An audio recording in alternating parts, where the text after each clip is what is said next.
directly from him, and also to ask questions, whatever business your presentation material. So that's going to be best viewed on full screen. So with your Zoom account, open that up and Richard will take us through. So without any theme music, Richard, I'd like to hand over to him to take us through the WorkSafe story. Thanks.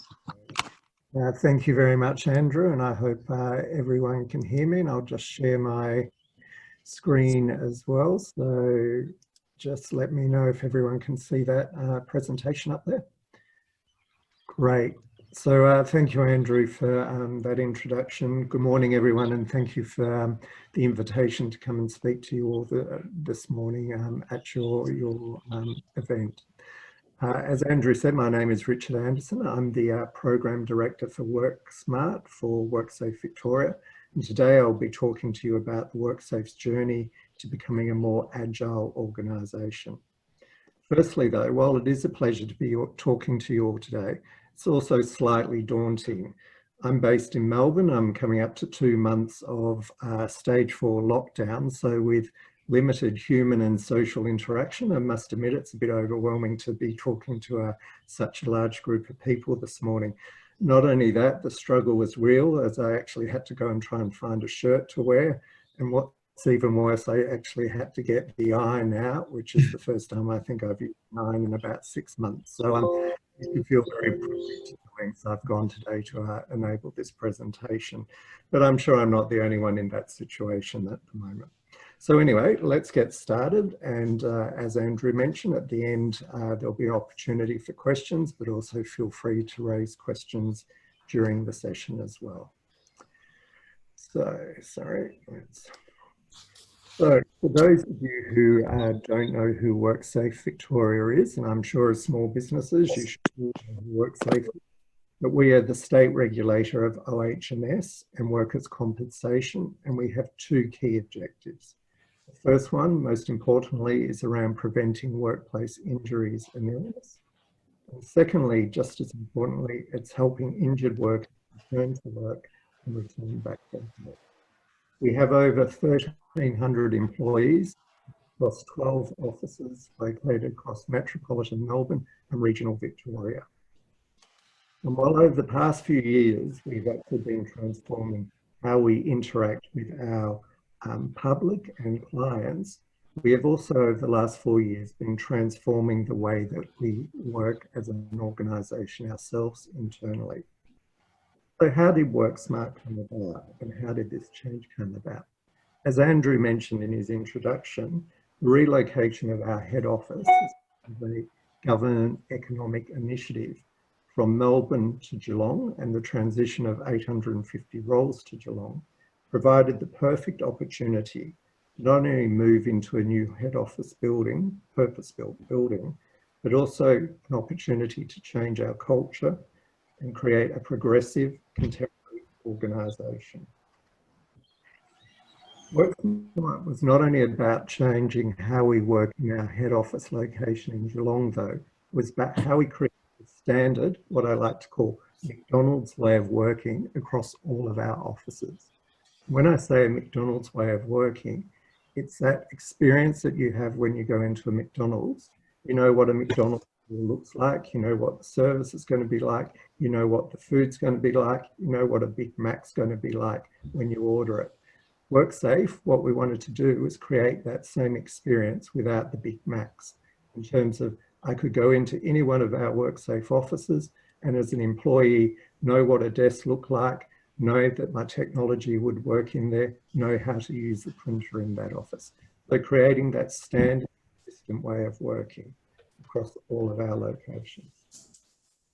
The WorkSmart program itself from 4 years ago has continued to evolve as well. And at the moment we focus on 4 key areas. Productivity, so how we leverage continuous improvement and also embed a continuous improvement culture into the organisation.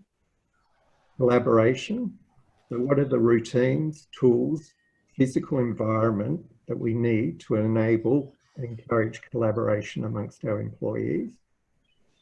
Technology, so ensuring that we have modern contemporary software and hardware that enables flexibility, enables collaboration, and enables productivity. The fourth one there is a really important element. As a regulator, we need to make sure our processes and our systems are compliant with legislation and regulations. All of these elements have a symbiotic relationship with each other. They all support each other. So we need all of those in place to actually be successful. And if one of them isn't in place, it tends to bring the other elements down. I'm going to be talking through some of these things as I go through my presentation today. So in terms of our journey, when I started back in 2016, what I'd like to refer to WorkSafe being is an anchored organisation. And by that, I mean we were very much anchored around our desks. Our work life was based around our desks. And we were anchored to those desks through a number of things. Desktop computers, paper-based routines. So at WorkSafe, we loved paper. So we had very much paper processes, we had paper-based records, we had lots of storage for keeping all of those files and all of those records and all of those things that we printed off in. We had quite outdated software that we were using. So things like Lotus Notes, which I hadn't previously used for I think about 30 years, was our main way of communicating within WorkSafe. We also had lots of very manual processes. There was very little digitization of processes or very little straight through processing. And also one of the biggest anchors was around having assigned desks for everyone.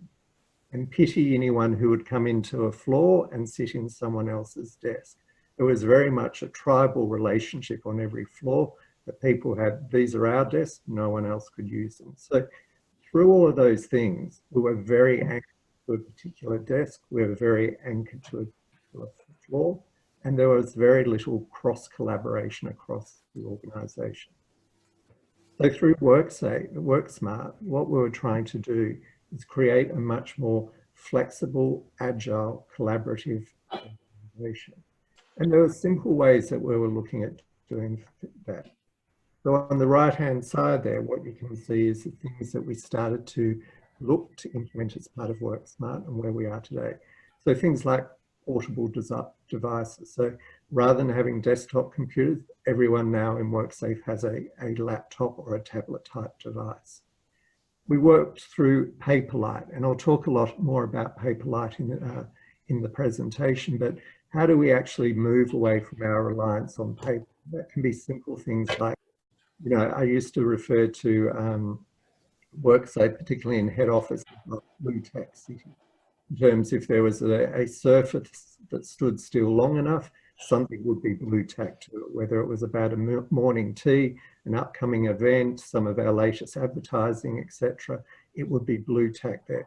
We've actually now moved to digital screens in all of our offices. So all of our communications, all of our presentations can be shown on this digital signage rather than having to blue tack things up on walls. Things like reducing the amount of storage, clean desks, so which is cleaning your desk at the end of the day and putting your things away, and moving towards electronic. We also focused on updating our software to more contemporary software like Outlook and Teams, which we're using at the moment, and how we could also digitize and streamline some of our processes. And one of the big changes was around moving towards more flexibility in our desks, in terms of not necessarily having an assigned desk, but being able to use desks that were available to you in a neighbourhood, and having different areas in which to work as well, not just a desk zone. So that was some of the key things around the journey that we were undertaking and looking to change over the 4 years since the program started in 2016 as part of that move to Geelong. But as I said earlier, this was a change for all of WorkSafe, not just for head office. So as I mentioned, this move was around moving from an anchored environment to a sort of desk-bound environment, and a very anchored organisation, to one that was more flexible and agile. And in addition to what I've gone through, there was a number of key focus areas that we focused on and we continue to focus on through today. So I'd like to sort of go through some of these and just talk about what some of the challenges were with some of them and what some of the successes were in terms of them. So the first one there in terms of improving business processes. So this is, you know, one of those things around continuous improvement where we had that lens on our processes. One of the challenges in this space, and it happens with a lot of organizations, particularly in somewhere with like Worksafe, when initially we started out, our average tenure of service was about 10 plus years for most staff. A majority, a very large majority, had been there for actually 20 years or more as well. So trying to change processes was very challenging because you always came up against the, this is how we always do it. This is the way we're doing it. Why would we want to change it? But the way that you turn that around and actually make that successful is actually enrolling those people to change the process with you, because they are the ones that know the process inside and out. And the reality is they also know what works and doesn't work in those processes. So it's about how you harness that initial negativity and resistance to changing to then turn it around and change. A good example of that is we had to do a lot of work with our archiving area. As an archivist, the job was sending our archive boxes of records to storage, and would sit there all day processing boxes. And, you know, basically when I was introduced, I sort of said, that person, they just process boxes all day. What we actually had to do to make that process more efficient was to engage that person. And when we actually started to talk to her about that process, she would suddenly go, well, you could actually do this and that would reduce the time to send a box out, and we could actually cut back on the sorting of boxes, which would reduce the time to process them. And if we did this each day, this would make the process more efficient. So sometimes it's just asking those questions and trying to involve people in that process and how we want to improve things can then drive a better outcome for the organisation, rather than just going, that's the way that we always do it. If I look at the next one, reducing Worksafe's reliance on paper and Paperlike and storage, I'll sort of go through that Paperlike process shortly. But I think the key thing here, which is a learning for me, is around where we did want to reduce paper. You can invest millions of dollars in straight-through processing systems and high-end technology to create a digital workplace for you. What we wanted to do is reduce that reliance on paper, but do it in very simple ways using the technology available to us. So it wasn't about revolutionizing the organization and, as I say, investing large amounts of money in high-end technology, but how could we use things like scanning on printers? How could we use things like the emails that people were already receiving rather than printing them out? How could we use those technologies that we already had in place, start to change a mindset, start to change a way of working, and start to reduce that reliance on paper? And as I say, I'll talk about that a little bit more shortly. I think a challenging area was also around improving compliance in record keeping. So as I mentioned at the start, as a regulator, we have very strict guidelines around how we maintain and keep our records. And previously we had lots of physical records. So lots and lots of compactuses full of files of records that need to be maintained. So how do we actually start to move towards paper? So one of those ways was implementing a new compliant digital e-record keeping system. But also, once again, it was looking, if you put a continuous improvement lens on, how do you make that process as simple as possible? I know when I first came into WorkSafe and I was told about the record keeping process, you know, within 5 minutes, my eyes were glazing over. There was, you know, you had to have your sequencing of the naming of your file, and you had to have certain words, and you couldn't use this, and, you know, a whole lot of rules and regulations around what you needed to do. How do you actually distill that down to what's the most basic thing or the most basic way of doing it to make sure we're compliant. It's better to have something in the record keeping system that may not be named perfectly, but at least it's in the records keeping system, rather than necessarily just sitting on someone's desktop where it can be found if we needed to find that file. So once again, it's about, here's a bigger picture of, we want to move to more electronic records, but how do we keep it simple and how do we make it accessible for the average user in the organisation? And that is a program that we still continue to run today. And, you know, I'd say it is still one of those challenging aspects, because you want to make it, people think saving something to their desktop or their C drive or their own personal drive is much easier than saving it into another system where you have to name it a certain way. So the big challenge there is about how you make it as simple as saving it into your own desktop, as make it as simple as saving into the e-record system as well.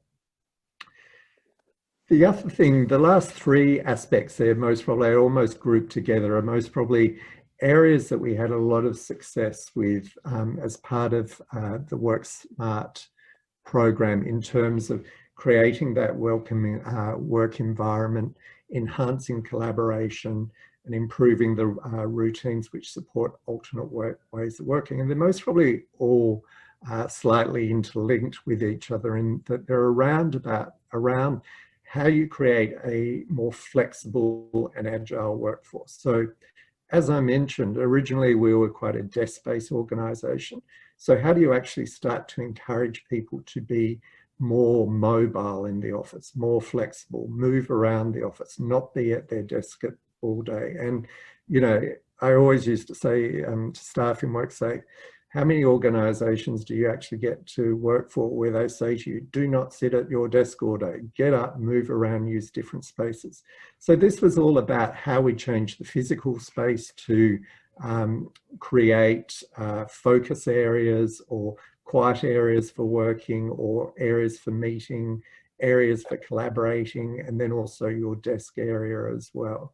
And things that would enable that, like clean desks. So at the end of the day, all of your personal items and your laptop, your work materials, etc., all get put away so someone else could either use that desk, or you can make it more flexible, that if you go, actually today I need to read a report, so I'll go and sit in the library area today and do that work. And that then enables your desk to be used for someone else. It's about using the technology that's provided to you as well. So everyone, as I said, got a laptop. It's great to give people new technology, but what you actually have to do is train them in how to use them. So most of the devices that we have available to staff have a stylus with them, so you can actually annotate documents on your laptop.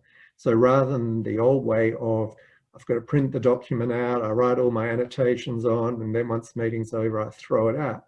We showed people how they could do that on their document, on their device, so they don't need to print it out. They've always got that record of it as well. And it's always that sort of how you encourage people to adapt to that new way of working. And one of the ways that we did that was, prior to our move to Geelong, for those people that were moving into the role, all of those employees had to do a two-week dress, it was actually 5-day dress rehearsal in Geelong in the new building. So this was before the building was officially open. All business areas were scheduled in for 5 days of dress rehearsal in the building. And that was about bringing everything together. So that was about, you're using your new devices, you're working in a new environment with the new desk, with the new collaboration spaces, with the new meeting rooms, etc. And it was really about enforcing that new way of working. So it was a bit like being on a cruise ship for 5 days. Every day we'd send out an email in the morning saying, today we want you to go and use a different desk. So go and sit at a different end of the floor, go and sit on a different floor, go and work on one of our balconies, because we had the best weather during rehearsal. So we've got a number of balconies in our head office. People could go out there and sit and work because they were Wi-Fi enabled. Go and use the collaboration pod, go and use the room booking system. Just getting people into that environment to go, this is how it all comes together. And the other powerful aspect around that was about your device now became a mobile office. You had Teams on there, so you could video conference into meetings, you could make calls from it, you could connect to your colleagues, you could do your work. So as long as you could connect to the Wi-Fi, you could work anywhere. So you did not have to sit at a desk all day. So that was really successful in sort of bringing that to life. And as we've upgraded other offices across our network, we've used that same approach of bringing people on that journey. And even, you know, where we haven't upgraded, everyone has the new technology, everyone has the new AV equipment, everyone still has these routines that we follow across the organisation. So while I've spoken a bit more broadly about WorkSmart, what I'd like to shift attention to is one of our key streams of work within the program, which is around operational excellence, and look at a couple of the initiatives that that team has focused on. So operational excellence is responsible for driving continuous improvement and process improvement activities across the organisation. The focus of this stream is on internal processes. So WorkSafe has an innovation area, and their main focus is around our client-facing processes or our external processes. So they look at how we improve the experience for an injured worker, or how we improve the experience for an employer, etc. Our focus tends to be on internal processes. So how do we support the organisation in terms of all of those internal processes that we have, and how do we improve those processes? I think for me, the success of this team lies in its scalability. While we get involved in large-scale continuous improvement activities in the organisation, for me, it's the smaller initiatives that can have the biggest impact on the organisation. So if I think about that, an example of that is, you know, a simple online form. So WorkSafe is a great organisation for forms. We love forms and filling in forms and registering things and making sure everything is documented in a form. A lot of those forms are paper-based forms that people would have to print out. They would have to sign them, they'd have to scan them, they would then have to email them to their line manager to get them to print it out, sign it, scan it, send it to the next one. And it's rinse and repeat for every form. So a simple thing like using Microsoft Forms to create online forms, while it may only save 1 or 2 minutes, if you multiply that across the organisation, actually provides a huge cost and time benefit to the organisation. And then if you multiply that by the number of forms, once again, it increases that time benefit that people are getting back time where they're not having to print and scan and sign and send on, etc. And that cost benefit of not having to do that all the time. I think it's really important, you know, for this group to think about that is, once again, it's a bit like where we looked at paper, like you can invest lots of money in doing these things and making changes. But simple, straightforward changes using the tools available to you can provide just as good as outcome as investing lots of money and lots of time in big technology or bigger initiatives.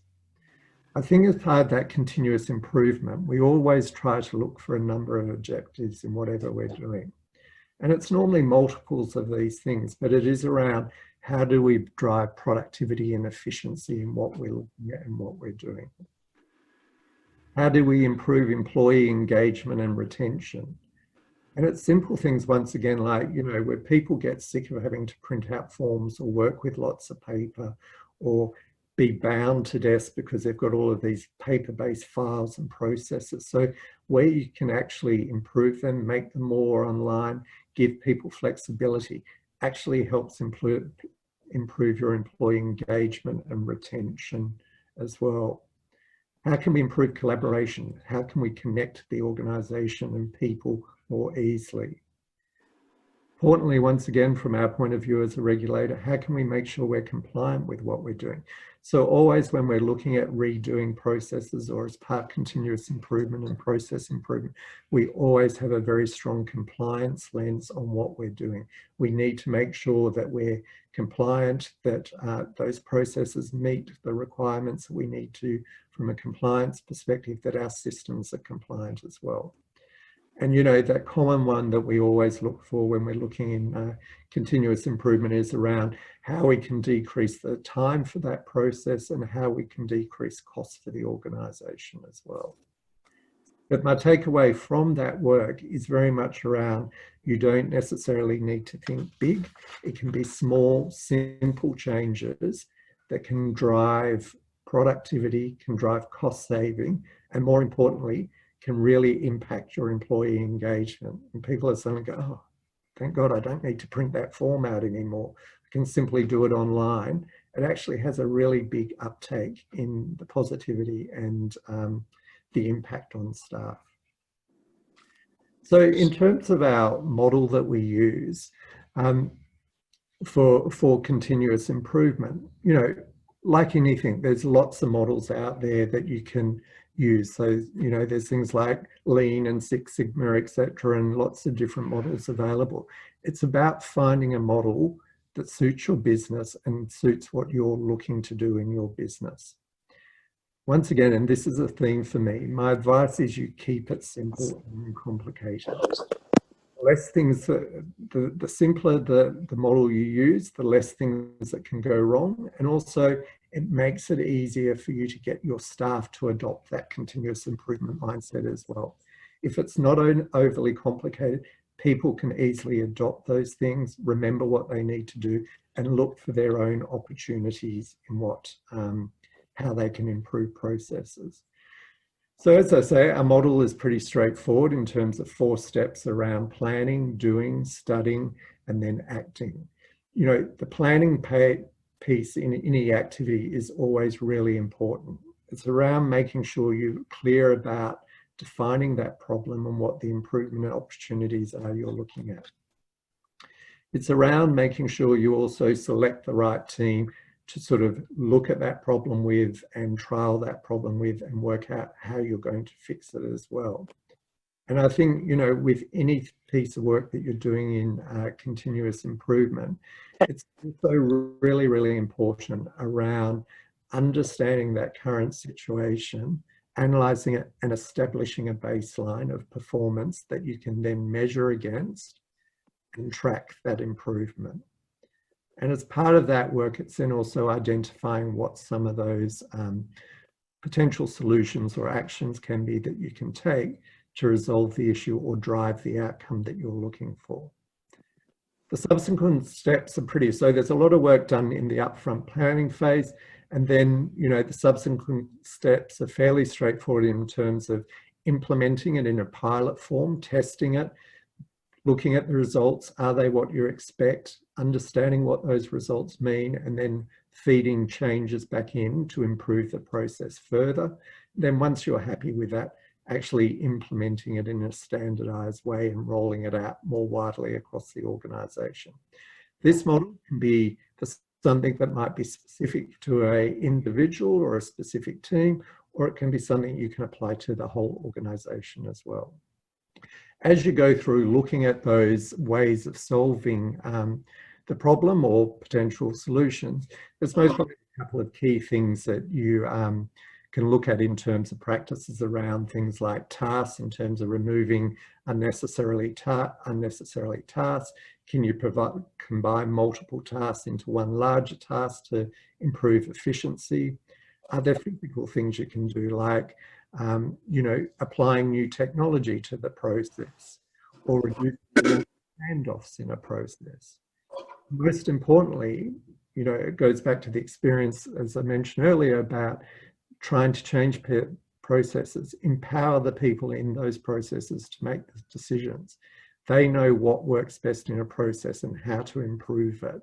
You need to leverage, harness, and then empower them to actually make those changes as well. So in terms of some of those key achievements, we've got some up there on the screen, and I won't go through all of those achievements at the moment, but a couple of key ones I'd like to point out that, you know, once again, reflect just simple use of tools to improve process. So as I mentioned in the examples, we do lots of printing and signing of documents and scanning and then sending to someone else who prints and signs and scans and repeats. So one of the key initiatives we've implemented is the use of digital signatures. So a policy around, policy and guidelines around using different types of digital signatures and when they can be used, but then using tools like Adobe to actually enable that to happen in the organisation. The use of online forms, so private interest forms. So once a year we have to do a private interest declaration form. That used to be a paper-based form that you would print out, sign, you'd then have to email it to your line manager, you'd print it out, sign it, they'd then have to scan it and send it to the HR department. Through the use of Microsoft Forms and Flow, we've now implemented a simple workflow where the form is online. It goes to an employee, they fill out the form, they hit submit, it automatically goes to either their line manager if it needs their approval, or if it doesn't, it goes straight back to HR. So there's no printing, there's no scanning, there's no physical signing of documents. It's now all done online. And likewise there, the last achievement there around a job banding assessment tool. So this is a simple tool to calculate what grade a job should be. Previously, that was all manually done and led to a level of a person's own interpretation. Once again, using a simple tool like Excel, we've managed to create a tool that takes away some of that subjectivity of people's own opinion and actually creates a consistent and transparent remuneration process for the banding and grading of jobs. So as you see, there's a bit of a theme here for me around keeping things simple and using what tools may be available to you already. So I'd like to just quickly turn to Paperlite, and I'm just mindful of the time. I think I've got about another 10 minutes, Andrew, is that right? Yep, that's good. That'll be perfect. So Paperlite. So Paperlite was one of the biggest initiatives we launched as part of the Geelong relocation program and as part of WorkSmart back in 2016, and still continues to work, run across the organisation today.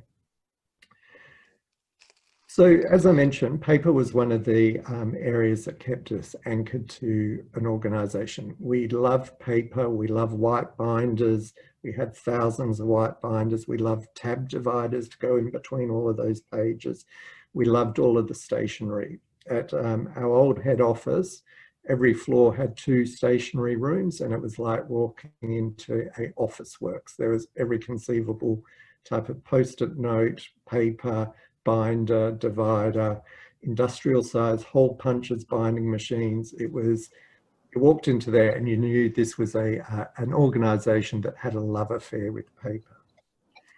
So what we wanted to do with Paperlite was most probably 2 key objectives. One of them was reducing the reliance on paper using simple alternatives such as people's devices, such as using things like scanning, using documents that we received electronically as electronic documents rather than printing them out. The second objective was around reducing the amount of storage. We didn't want to create a head office that was full of stationery cabinets and filing cabinets and compactuses. We wanted to actually use that space to create collaboration areas or breakout areas or staff meeting areas rather than filling it up with paper and filing cabinets. So how could we once again leverage simple things like scanning or archiving or disposal of things to actually free up storage and create a paper-light environment? There's some lessons that I'd like to share with you from the Paperlite experience that I think can be applied to any continuous improvement initiative. And I'd like to share some of those with you. So the first one is around setting yourself up for success. I think this is really important when you're thinking about doing an initiative, is how do you make it successful? And for us, for Paperlight, the first thing that was helping to make us successful was in the name. Originally, we were going, let's be paperless. That was immediately setting us up for success, because when you normally implement change, you always have a group that are change champions and ready to embrace it. But then you also have a group that are really strong change resistors and will do anything possible to disrupt that change or disrupt what you want to do.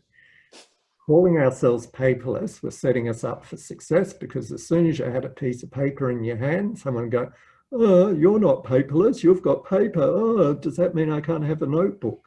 So it immediately creates an environment where people can say, oh, it's not working. So even in a simple thing like talking about what you're doing, make sure you frame it in the right way. So it wasn't about us being paperless because we knew we would never get to zero paper. It was about being paper-light and how we reduce that reliance on paper. The second thing is about having a clear vision of what you want to achieve. So in our case, it was reducing storage, less paper usage, using alternate ways of doing things rather than having to do it through paper, etc., like using your device, using electronic records in the form they were received, etc., and things like that. So have a very clear objective about what you are trying to achieve. And if I look at something like storage, it was about reducing that storage by a certain %, but also then having a clear vision for staff about what that vision means for them. So what we're saying to staff is when you move to the new building, your storage will be down to 1 metre per person. So that means you will have a locker for your personal items and your laptop and things like that. You will also have some team storage allocated to you that you could use for your work files and things like that. And actually demonstrating what that looked like. And they also had a work tub for some of their work items as well. So being very clear about this is where we want to get to. And I think the third piece around that vision is most probably also being very clear about your baseline of where you are at the moment. So being clear about how much storage do we have now and how much is being utilized at the moment, so we know where we are at the moment and where we want to actually go to as well, and what we need to do to get there. The fourth step, which is sort of what you see up on the screen there in terms of our process, is around creating a journey. You can't go to someone who at the moment has 20 metres of storage for themselves. Tomorrow I only want you to have 1 metre of storage. You've got to take them on a journey, and you've got to engage them in that journey, and you've got to break it down into chunks so they can achieve things and they get enthusiastic about that, and then they want to do more. So it's not about going, today you've got all of this stuff, you've got to get rid of it all by tomorrow. It's about how you take them on that journey. So if I look at our Paperlight process that we have up there, we actually started off big with things like spring cleans, which was just about get rid of stuff you don't need anymore. Archive files that you don't need anymore. Throw out all of that stuff that you've accumulated over 20 years that you just never got around to getting rid of. So really big, bold things to just start getting momentum. And then we started to get down into smaller, more incremental steps of, okay, this month we're going to take away the shelf that you have on your desk. So you're going to need to work out with what you're going to do with all of those things that you have on your desk. Then we're going to get rid of the pedestal that you have under your desk. And then we're going to look at your team storage. So it's always that journey that you take people through. The process that we have up there, which is most probably the fifth point, is something that's scalable. So this process will work for our big offices. It works for our small offices.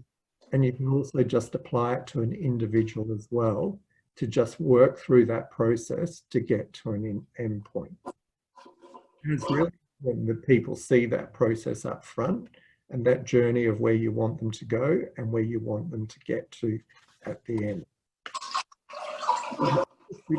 about that process, which is once again really important, is making sure that people have the tools and support available to achieve the outcomes that you want them to achieve. So that might be around things like guidelines around what records you need to keep, what you can dispose of, what you need to send to archiving. We actually had a dedicated team that would go in and support areas for their Paperlight days, actually help them throw out things, sort through things, move bins around, get bins for them, all of those things to help them. But the other aspect, if you're expecting people to be Paperlight, is once again, training them in the use of their device so they know how to annotate a document online. They know how to use the scanner on the printer. They know how to use things like Adobe to sign documents. It's no good use saying to people, just get rid of something or change something if you then don't have the tools in place to make it work and for make it embedded and for make it ongoing for them. The other thing that I'd say is just making sure along the way you sort of do some big interventions to really make people, let them know that this is what you want them to do. So, you know, I remember one day at sort of lunchtime, we had removalists come in and they took away 200 empty storage units that we have. People suddenly thought, gee, they are serious. They are getting rid of storage. We used to tape shut or lock shut cupboards that were empty. We used to do things like, simple things like also once people got their laptops, we said, okay, now you've got your laptops, we expect paperless meetings. So in the past, people would always print the PowerPoint pack out, bring it along to the meeting for them. You now have a laptop, you can now view it on your laptop. So simple things like that make a big change. Big things like removing storage units also make a big impact on people. The other thing is making it fun as you go along. So have themes, challenges between teams, challenges between floors about who could get rid of the most stuff, who could archive the most stuff, who could be sort of most Paperlight, do fun things like that.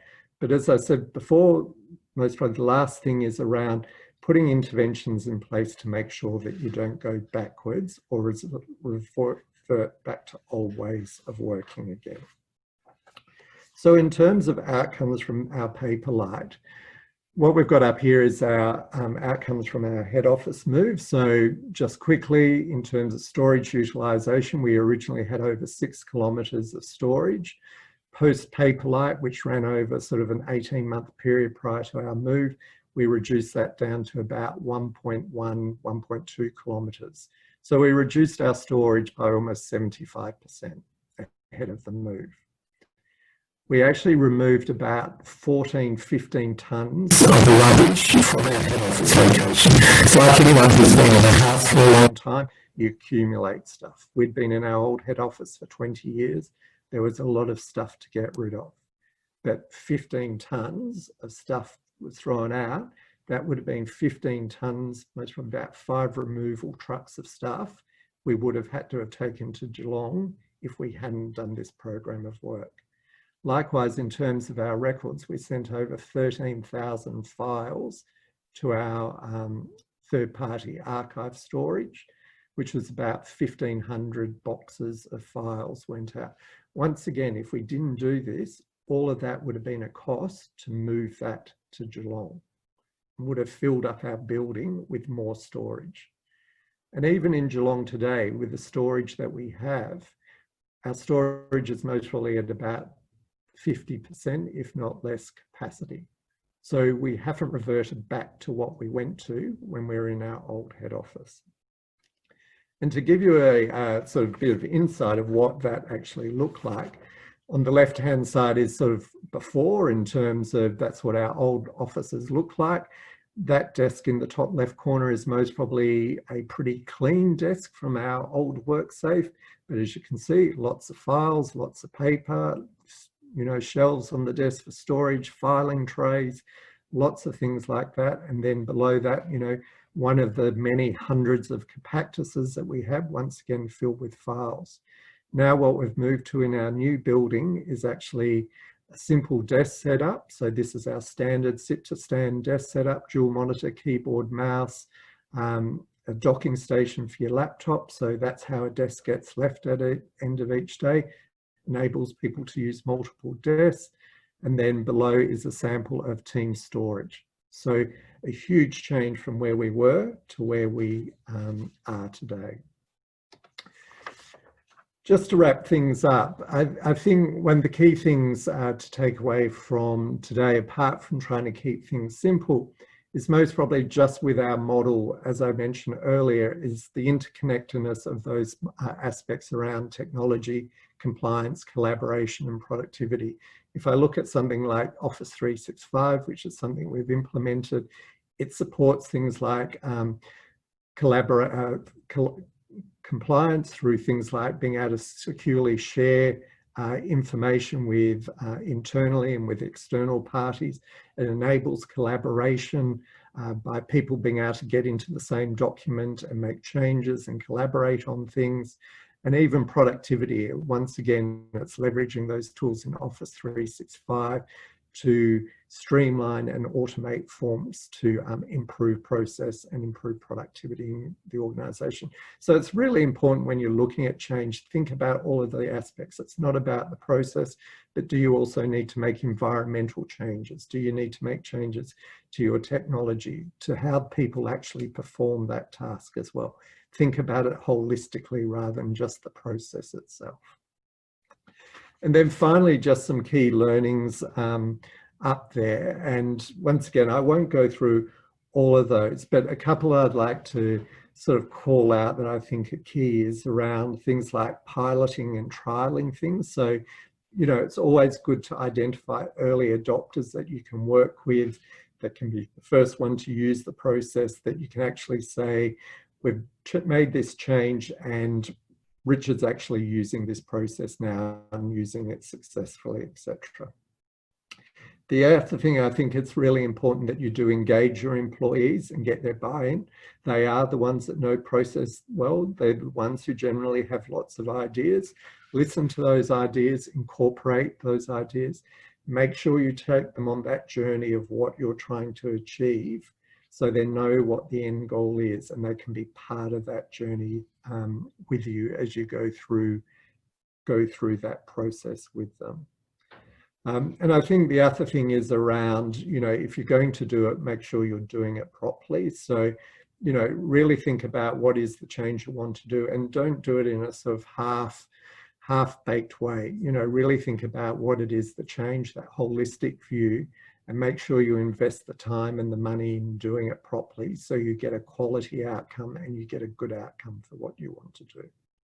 So thank you for your time today, and thank you for letting me share my experience with you. I'm sorry I most probably run over a little bit, but please feel free to ask any questions if you may have them. Thanks very much, Richard.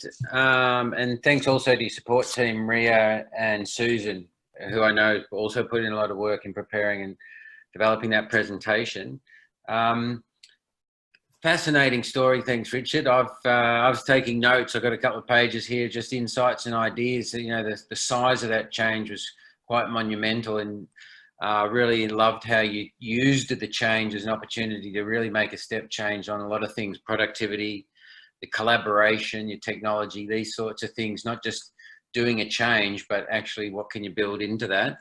I think the key thing with that too is we did it for an office of 800, but we've also done it for an office of 6 people in Wangaratta, for example, as well. So it's that scalability of change that you do as well. And some great results there, you know, that 74% reduction in paper, quite incredible. Got some questions, and please send them through either directly or to the group. Firstly, Richard, we've got a few minutes for some questions, if you don't mind. Sure. Firstly, it's always difficult doing change on that scale. If you look back, you know, as the project director from beginning to end, what are the 1 or 2 things that went better than expected, and what are maybe 1 or 2 things that, you know, were harder than expected during that change? First of all, I'd say from a program perspective, our expectation of what we achieved, actually I should phrase that the other way. from program perspective, what we actually achieved far outweighed what we expected to do.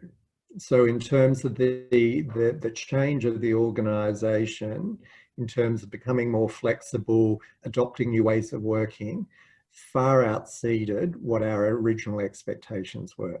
It was originally, if we can get people using laptops and perhaps get them into a different meeting room, great. But what we actually got was people going, I want to work from home now. And, you know, even in, if I